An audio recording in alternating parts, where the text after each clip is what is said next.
Hello, and welcome to my Craigslist true scary roommate story. Okay?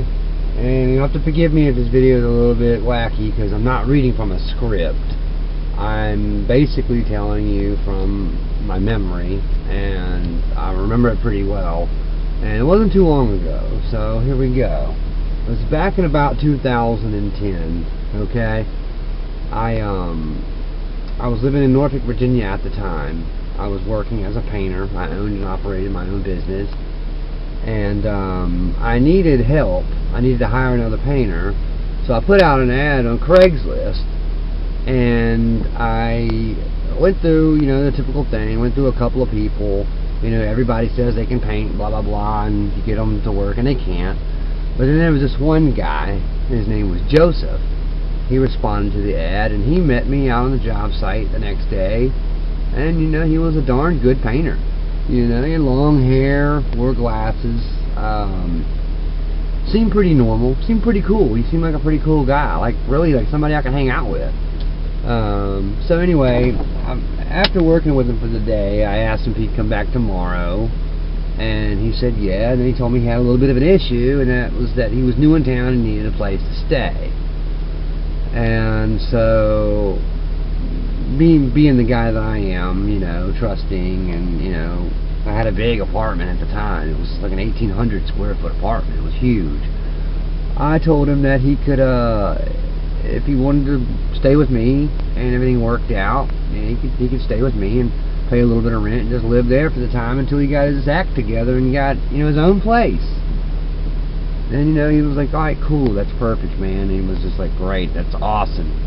Everything was working out just fine for him and just fine for me.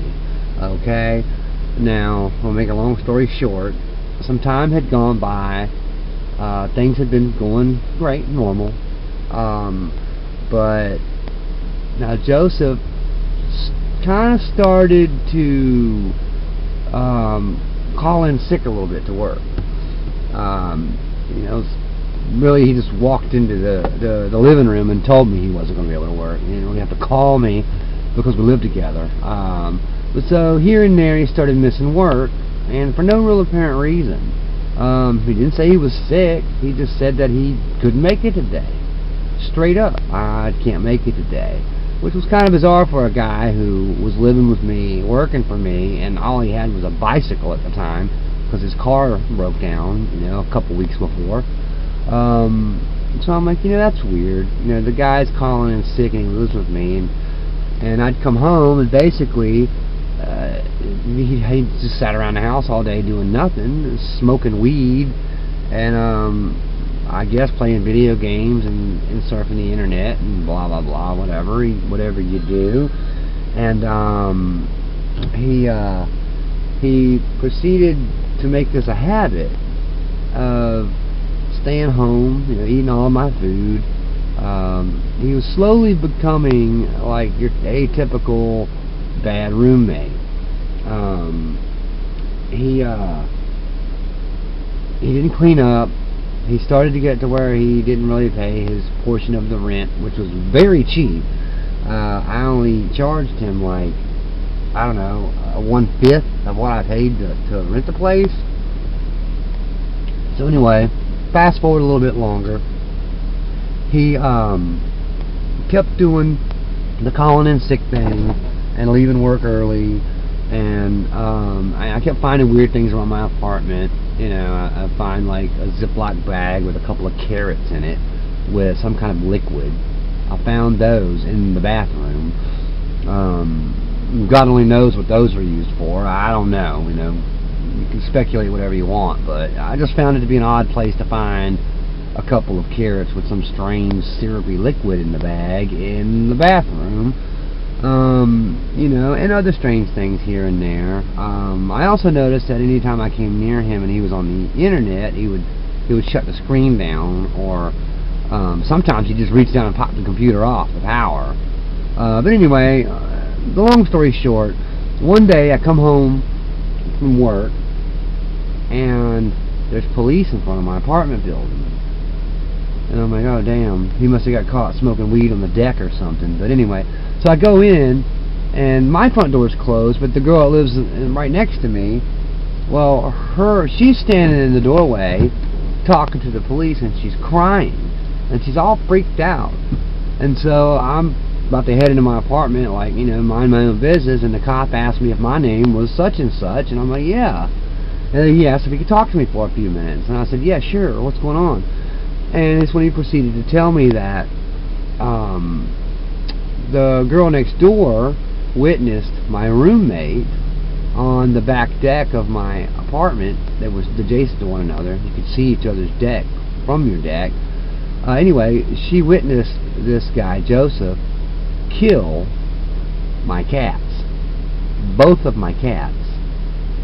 She said what led her to even go out there was she heard argument going on out back. So she went and peeked out of her sliding glass door to see what was going on, and noticed that Joseph was standing there on the back porch holding on to one of my cats, had it by the neck and the other hand around its back, holding it up, staring at, like, putting it right in his face to, like, talk to it, bitch at it, to give it a piece of its mind, right?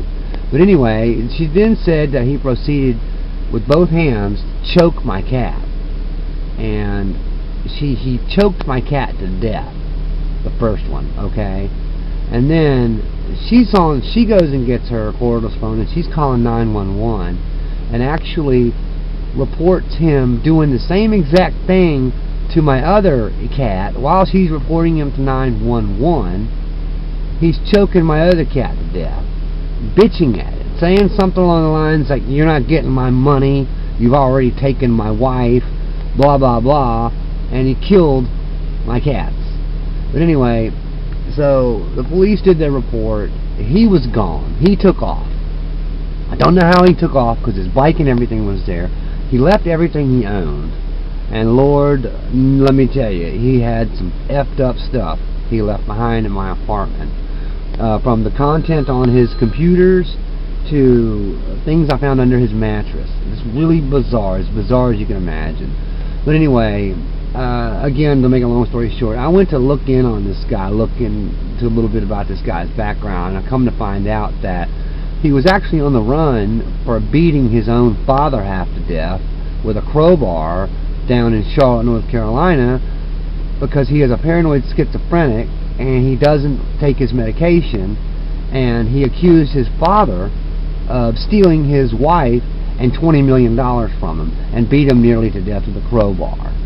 Okay, so anyway, it's been about 5 or 6 years since that happened, and nobody who I got in contact with has ever seen Joseph again. Not even his own mother and father. And I'll tell you what, that is a weird roommate situation that started out as a job hire, turned into a roommate situation. It got all fucked up, and I'm sharing my story with you. Give me a thumbs up if you like it. Please subscribe to my channel. I'm just trying to make it like everybody else. Thanks, and have a good day.